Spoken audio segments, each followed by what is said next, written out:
Di sebuah desa kecil yang dikelilingi oleh sawah yang menghijau, tinggal sepasang suami istri. Amin dan Faita, mereka adalah pelaku usaha kecil yang baru memulai bisnis sembako. Berkat kerja keras, ketekunan, dan sikap ramah, toko mereka cepat sekali laku dan menjadi pilihan utama masyarakat setempat. Setiap hari, mereka menjual beras, minyak, gula, dan berbagai kebutuhan sehari lain dengan senyuman.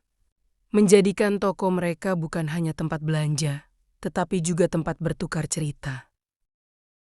Namun, di balik kebahagiaan Amin dan Vita ada sosok yang mulai iri dengan kelancaran usaha mereka. Di sebelah toko mereka, tinggal seorang wanita bernama Anis.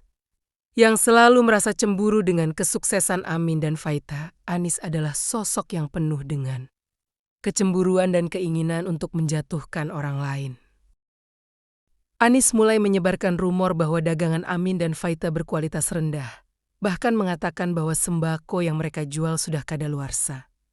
Hal ini menyebabkan pelanggan mulai ragu dan perlahan mengurangi kunjungan mereka ke toko Amin dan Faita. Amin dan Faita yang awalnya tidak menyadari ada yang salah, mulai merasakan perubahan suasana di sekitar mereka.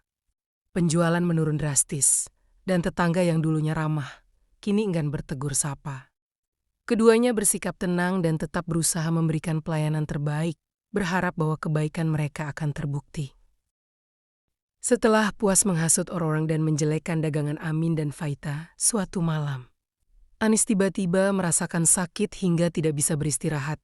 Anis terpaksa pergi ke dokter. Ia mengalami gejala aneh. Perutnya sangat kesakitan dan bibirnya terasa kering. Setelah diperiksa, dokter memberitahu bahwa ia terjangkit infeksi usus.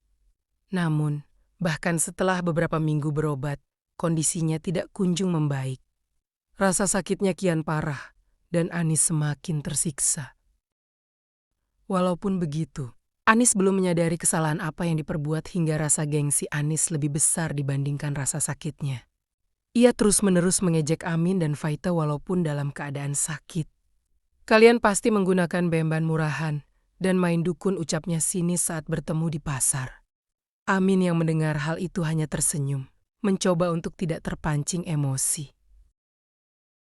Suatu hari, warga sekitar yang merasa iba melihat Anis terpuruk dan terbaring lemas tak berdaya di tempat tidur. Warga memutuskan untuk mengunjungi dan menjenguk Anis di rumahnya. Vita yang membawa sekantong buah-buahan segar memberikan kepada Anis dan berkata, "Anis, aku dengar kamu kurang sehat. Ini sedikit makanan segar untukmu," katanya dengan penuh kasih. Namun, Anis di depan warga menolak mentah-mentah, malah semakin melontarkan hinaan. "Jangan sok peduli. Aku tidak butuh belas kasihan dari orang sepertimu," teriaknya dengan marah. Bulan demi bulan berlalu, Anis tidak juga mau meminta maaf atau mengakui kesalahannya. Ia terjebak dalam kebencian dan iri. Sementara itu Amin dan Vita meskipun penjualan mereka menurun, tetap menjalankan bisnis dengan penuh keikhlasan dan kesabaran. Mereka sudah belajar bahwa keberhasilan tidak semata diukur dari omzet, tetapi juga dari cara mereka memperlakukan sesama. Setelah perjuangan dan kerja keras, usaha Amin dan Faita tetap berjalan dan membuahkan hasil. Orang-orang yang tadinya enggan berbelanja, kembali percaya karena mereka menjaga kualitas bahan dagangan. Lapak yang tadinya sepi kini kian ramai bahkan dari biasanya. Anis pun hanya bisa melihat dari kejauhan sambil menahan sakit duduk termenung dan masih berkeinginan untuk menjatuhkan usaha mereka, tapi apa daya kondisi yang lemah dan orang-orang mulai paham tentang kelakuannya. Mereka menjauh dari Anis yang suka berbohong dan menebar fitnah.